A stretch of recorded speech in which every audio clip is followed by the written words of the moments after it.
Hi everyone. At the end of the last video, I asked you to go through Shaun Spaulding's room transition tutorial and see if you can do it on your own. See, I've got it set up here, so we have a test room B now, and we can move in between that and test room A. If you followed Shaun's videos, you probably had a sliding effect. I just went for a traditional fade. So real quick, to make sure we're all on the same page, I'm going to go over how the room transition is set up, in case you didn't. In case you hadn't done it on your own, and also I'm going to show a couple changes, so even if you did, I'd still recommend watching this part. So in our game managers, I added some new global variables to handle the room transition. So we have target room, target X, target Y. That'll tell us which room we're going to and the coordinates in the room we're going to set it to. I created a new object called ODoor. It has a 16 by 16 yellow square for the sprite. It's not going to be visible in the room when we actually play the game. And when it touches the player in its in-step event, it's going to check if the player exists, and if they touch, then those global variables will be set to its own. Those are set up in its variable definitions, so we can easily change them inside the room for each instance of this object. I set my rooms up as a list. If you go here and go to list, you can add things to this, and then when you open this you can just scroll through them. This may become unwieldy if you have a large number of rooms. For right now I think it's fine. I'm going to try sticking with this for this project, but you may just want to leave this real and just type in the room here. I think this is useful if you're going to have a room you go back to a lot, like the world map. So when you add a new one, it's going to be a string, so make sure you delete the quotation marks before putting in the room's name as a resource.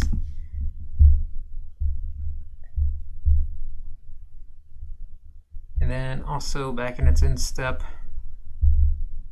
you see I set the player state, I changed it to player transition state, so that's a new state I made.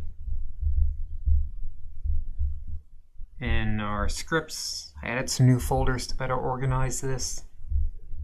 Back in our player state script, here it is, player transit state.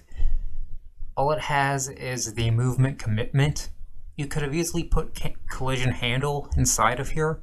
The thing is, if you remember when we did our collision handle, I said the room itself, the boundaries of the room, will box in your player.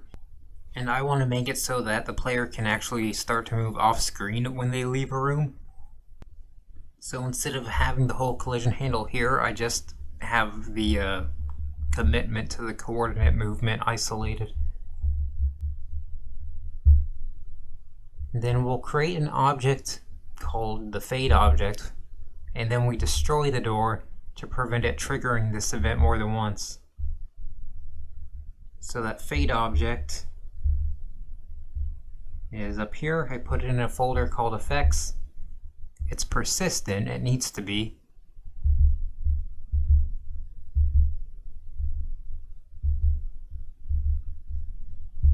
And so when we create it, these are pretty much the same that Shaun Spaulding had.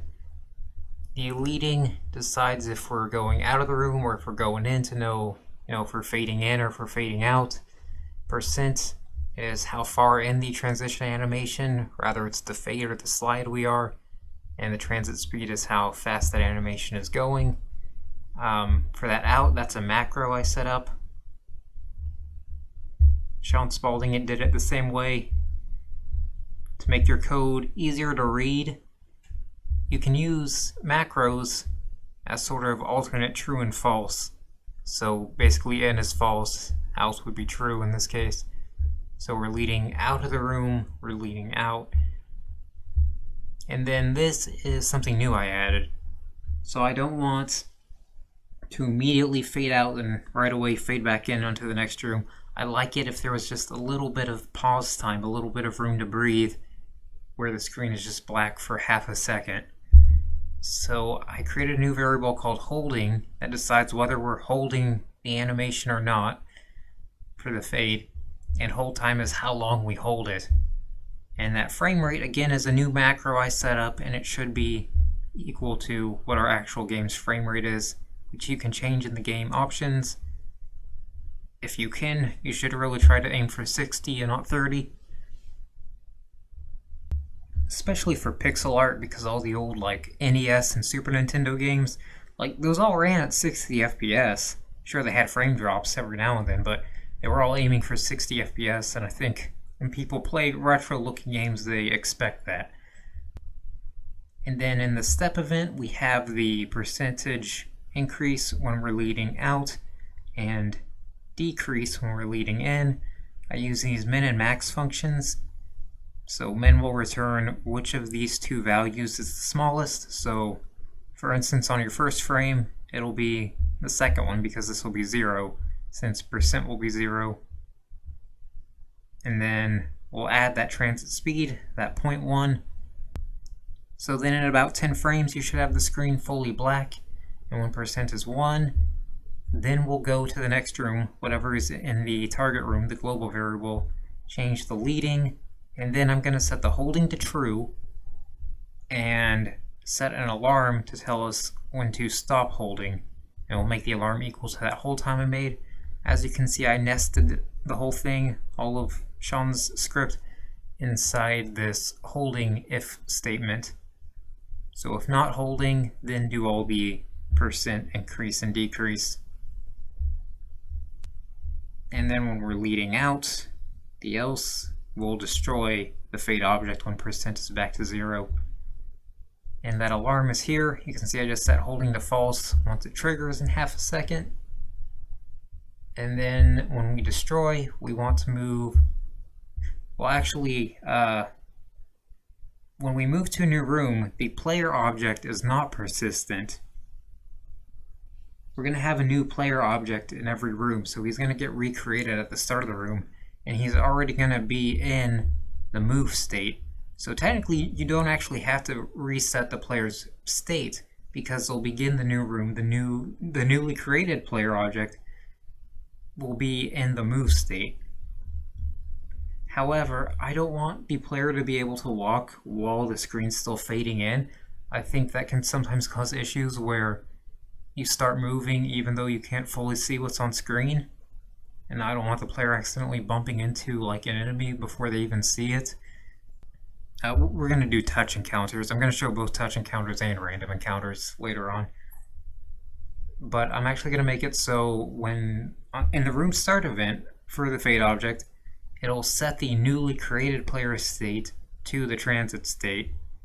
And then when it's destroyed, when the fade object is destroyed, then we can set it to the move state. And then we draw the effect. So normally you would use the draw rectangle function.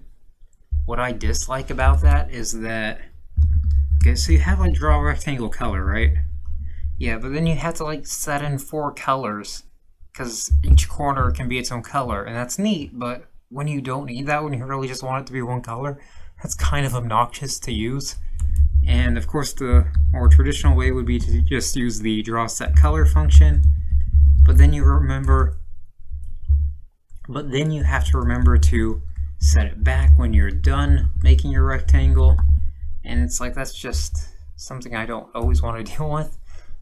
I also dislike how the draw rectangle function wants the coordinates for the top left corner and for the bottom right corner. I sort of rather just tell it the width and height of my rectangle. So what I actually do is I created a new sprite called s-blank.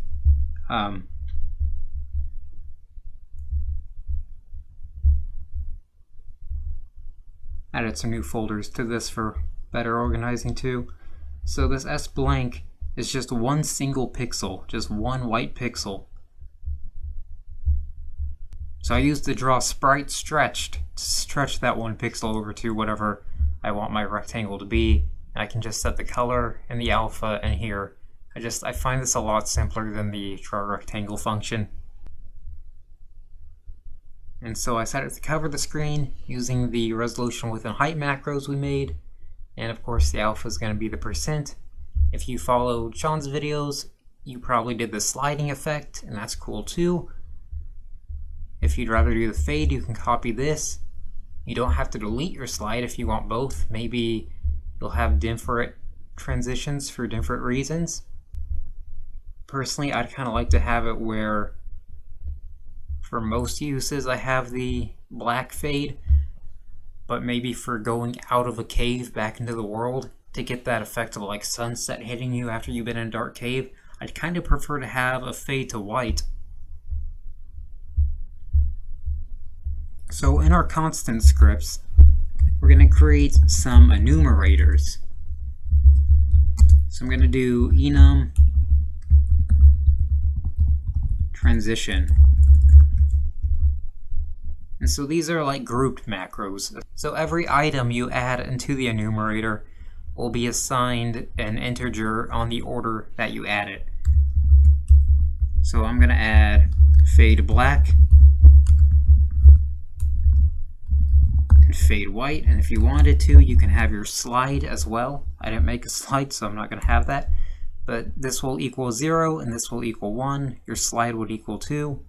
And of course, you can also manually set these to override those if you wanted to, but that kind of defeats the point of using an enumerator.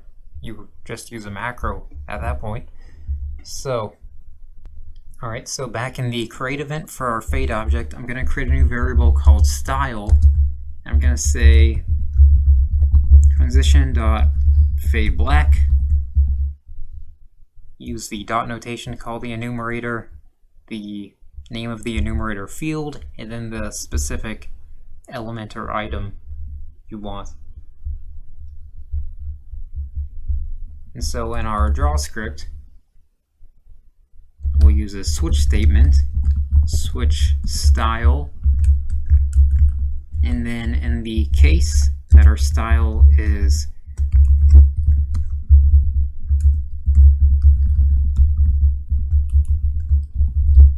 fade black, and we can copy this and put that in here, and then we'll use the break to end the case if you're not familiar with switch statements.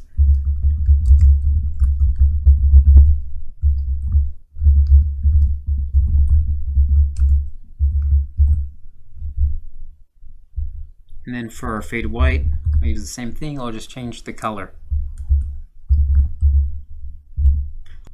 So then you can create another case for the slide and put the code for that if you have it from Shaun's video.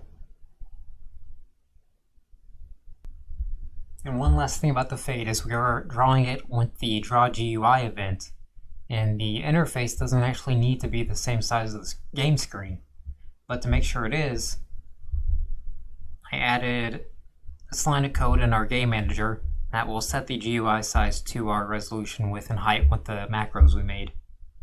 That will make it so that the fade actually fills out the whole screen. Oh, and the layer I set it to, you can see in the door object.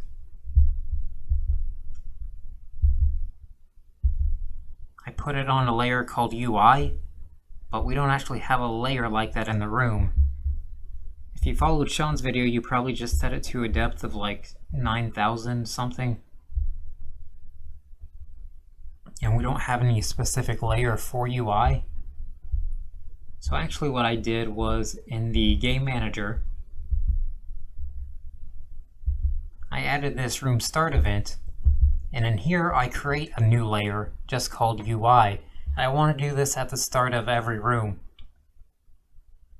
So for one thing, I can put all my UI up on here, so I won't have to remember the depth that I'm setting UI on. I won't have to write negative 9,999 every time I add a new piece of UI. But also because of the way we're doing player depth, where their B box bottom, where they are in the room on their Y-axis, sets their depth, so that can create some weird cases where they might slip through the layer or be drawn over a layer that's supposed to be on top of them.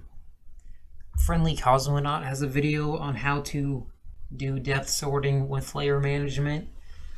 And it's a good video. I think it's a bit more complicated than what I really need. So all I really do for my UI layer is I just set it to be the negative room height whenever I enter a new room.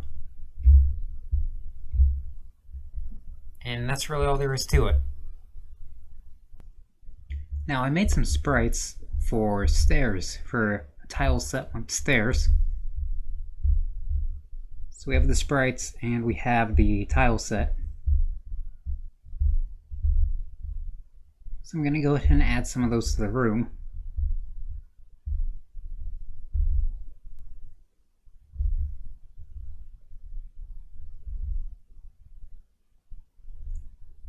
First of all, I'll need to create a new layer. So in the parent, I'll add new tile layer, rename it to tiles lower. I'll put it under my collision tile set.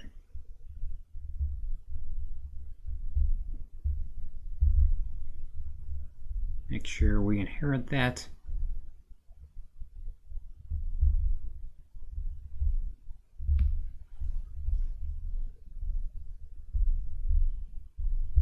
Add the stairs to it. I'm going to have a stair that goes downward here. And then test room B will have the one leading upwards.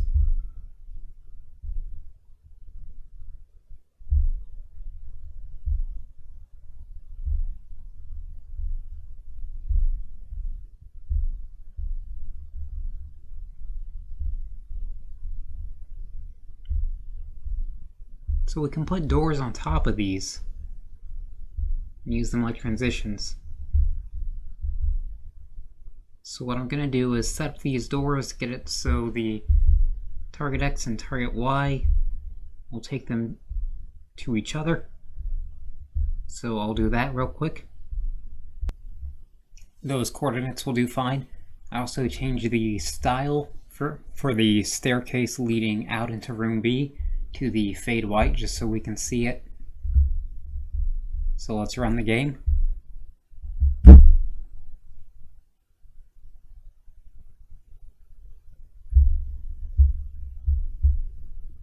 And that works fine. Of course, one thing you might not want is for the player to continue moving on some of these one tile moveset transitions, and it would be the same on the world map when you move into towns. You may not want to have the character keep moving off screen like they do for the normal transitions. So if you don't want that, another variable you can add to your door object, I just call it freeze and make it a Boolean.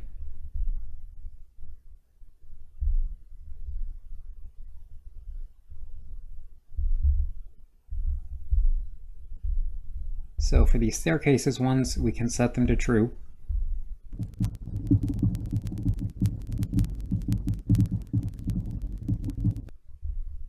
And in the end step event for the door object, before we change the player state, we'll say this.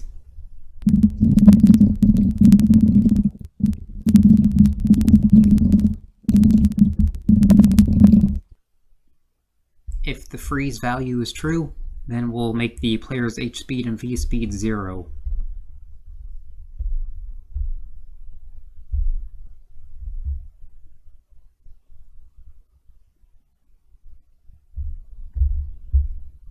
So depending on what you're trying to do, if there's one where you do want the player just to stop moving when you hit the transition object, you can use that freeze Boolean.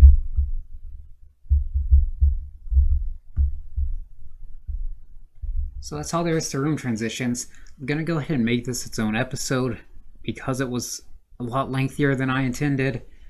I did want to move into character stats. I think it would be a mistake to have that in a video where there's 15 minutes spent on room transitions. I think those should be separated out for when people are trying to find specific things. But I'm going to try and get that character stat video uploaded tomorrow, at least the first part of it. So look forward to that, and thank you for watching the video. Bye!